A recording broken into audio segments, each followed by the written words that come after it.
dan Nabi Muhammad SAW senantiasa dijaga oleh para malaikat. Ada banyak usaha dari orang-orang yang tidak senang dari beliau untuk menyingkirkan beliau.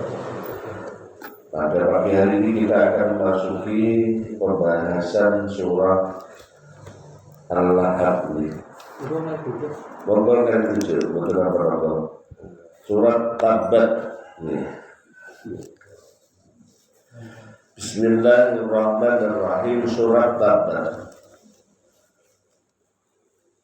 Makiyatun khamsu ayatin. Bismillahirrahmanirrahim, dengan menyebut nama Allah yang Maha Pengasih dan Maha Penyayang. Lamma ta'an Nabi sallallahu alaihi wasallam qaumahu wa qala inni nadhirun lakum baina yadayya 'adzabun syadid. Faqala ammuhu Abu Lahab tabban laka alihada ta'awtana. Waktu kajian Nabi Muhammad SAW mengumpulkan semua kaumnya, saat itu diajak kepada satu bukit.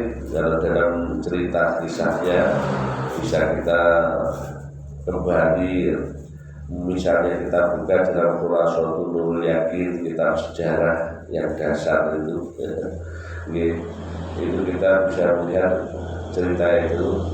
Kemudian Nabi mengundang semua kaumnya. Setelah sampai di sana, beliau menyampaikan, sesungguhnya aku ini menyampaikan atau memberikan rambu-rambu, memberikan kepada kalian peringatan bahwasannya di hadapan kita, perjalanan yang akan datang di hadapan kita ini ada yang namanya siksa yang sangat berat.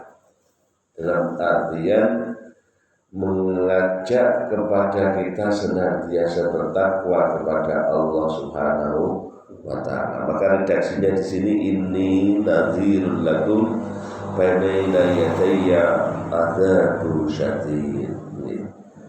Setelah mendengar ungkapan ini, Ibu, Bapak-bapak rahimahullah, pamane Kanjeng Nabi yang bernama Abu Lahab itu malah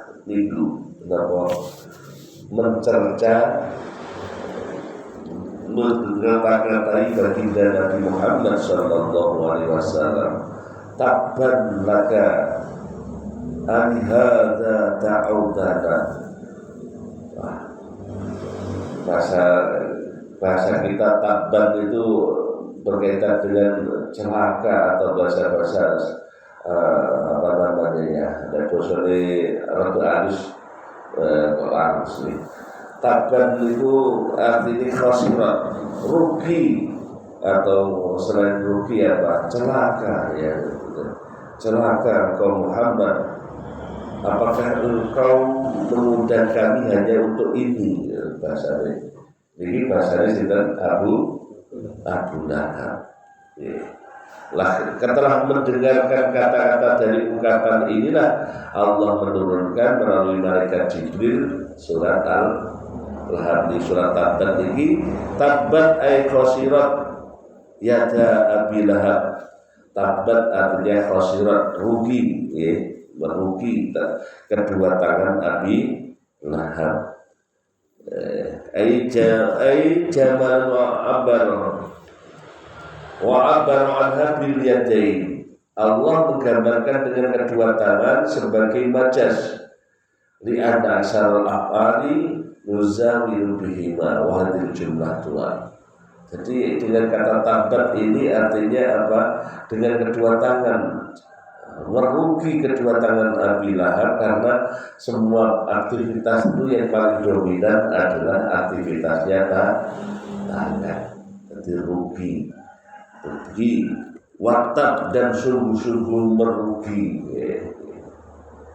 Ma aghna anhu maluhu wa ma hasab wa ma kasab.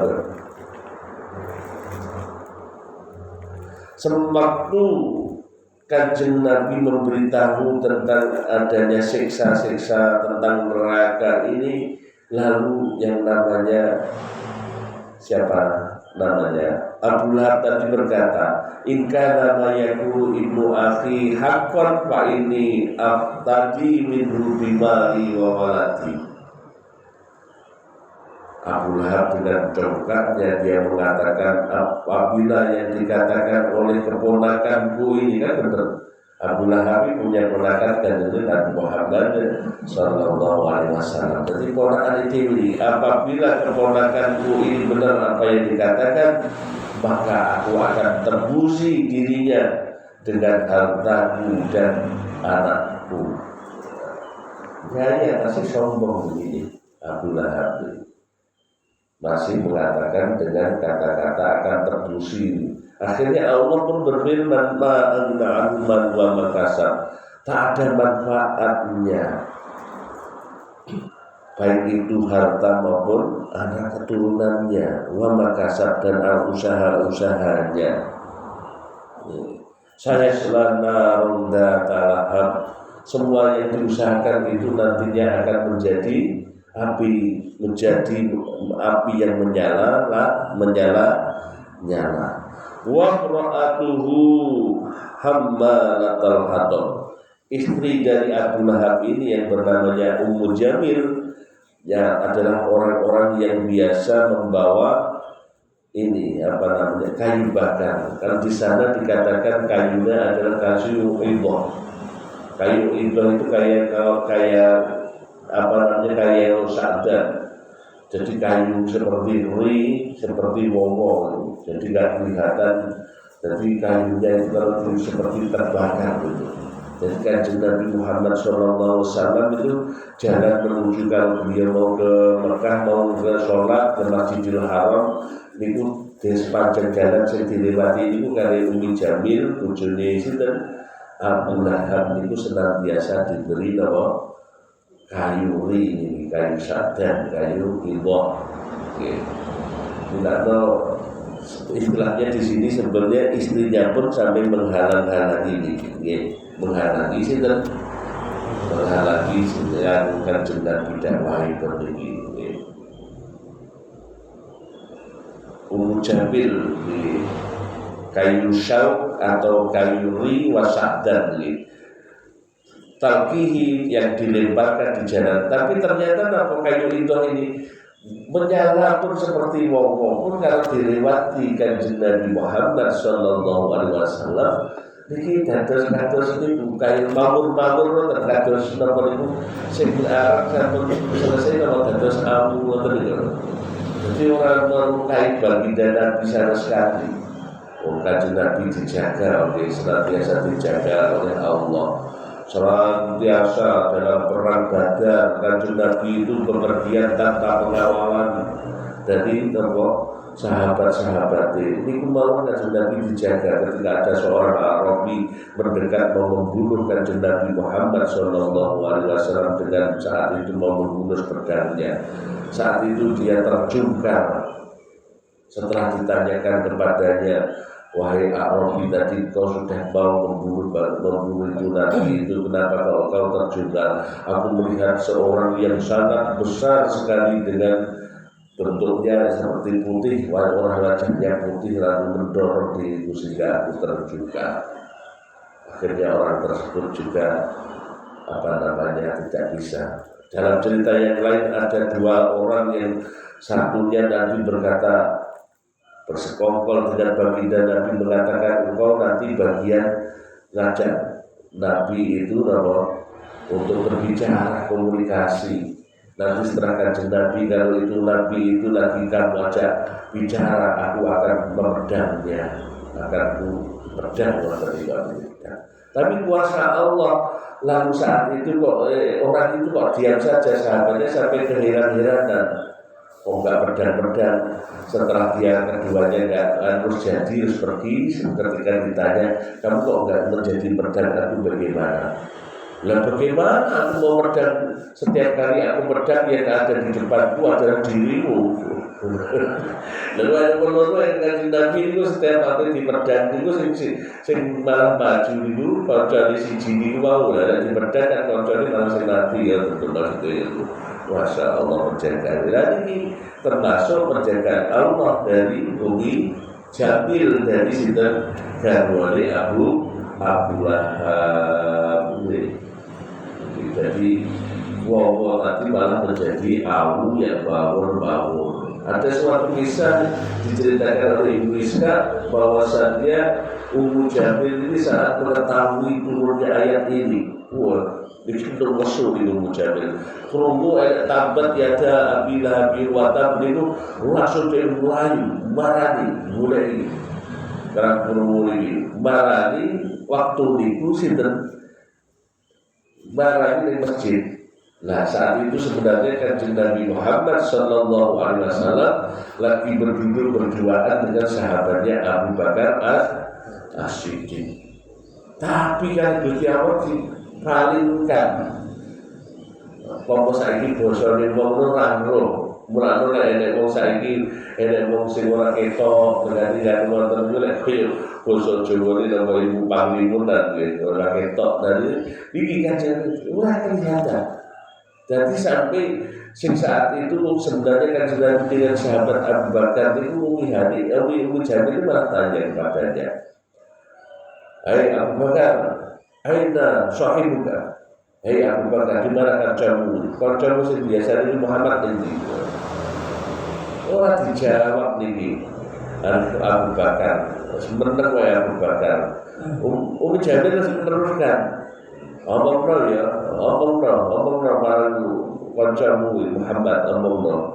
Aku niku sambil membawa batu sing gede itu saran. Omong kira atek dhewe ngenyek aku deh. Kan di sini hamba wa ra'atuhu hamba latal hatab. Omong dhewe ngenyek aku. Sekali lagi ngenyek deh.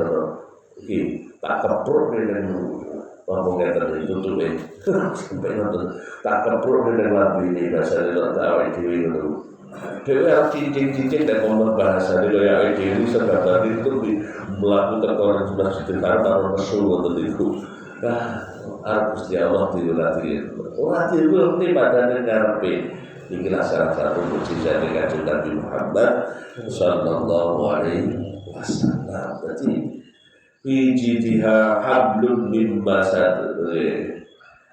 Di dalam ini, di dalam lehernya ada kabel, ada kabel, ada talinya, ada talinya. Enak-enak mau ajar kepruk yang lain, tapi cerita ini bukan dulu. Jadi apa yang kepruk itu malah bertempel seperti ini, waktu itu. Ada desa rokok, sampai pedangnya sampai tinggikan dulu. Kajian Nabi itu ini menunjukkan nomor itu termasuk kamalu ismatillahi ta'ala di Rasulullah Sallallahu Alaihi Wasallam. Sempurnanya penjagaan Allah untuk baginda Nabi Muhammad Sallallahu Alaihi Wasallam. Jadi sampai demikian ya. Wong-wong di sini yang Kanjeng Nabi senantiasa dijaga. Ini tabat siada. Tapi awal dewi enek Kanjeng Nabi nek maca iki ya coba batal. Kalau tabat ini istilah tabat siada Lahab wa tab. Maksudnya apa? Meskipun ini mencela terhadap sinten Abu Lahab, di bawah Kanjeng Nabi masih ada perasaan wong niku Pak Mane Kanjeng Nabi. Belum bin masa. Terus ini menjadi gambaran awal diri usaha apapun yang dilakukan orang untuk menentang baginda Nabi Muhammad Sallallahu Alaihi Wasallam itu pasti akan sia-sia. Karena baginda Nabi senantiasa dijaga. Seperti Ghawras bin Abdul Haris, ada lagi Surakoh tadi, ada A'rabi, banyak itu wong-wong sing bersengaja ingin membunuh baginda Nabi ternyata tidak tercapai. Karena apa? Kanjeng Nabi memang dijaga oleh Allah. Kanjeng Nabi harus menyampaikan risalahnya. Mungkin manfaat apa yang kita jadi ini ngertos riwayatnya yang terdekat dengan bahwa tabat siada ini berarti ceritanya tentang pamannya kajian Nabi. Dakwah itu prinsip paling abad. Biasanya nanti kalau orang alim prinsip paling orang sedang dia lingkungan keluarganya di dakwah pun demikian, memberi gambaran dakwah itu yang paling abad yang tentang biasanya dari keluarga dekatnya. Mungkin dimanfaat. Assalamualaikum warahmatullahi wabarakatuh.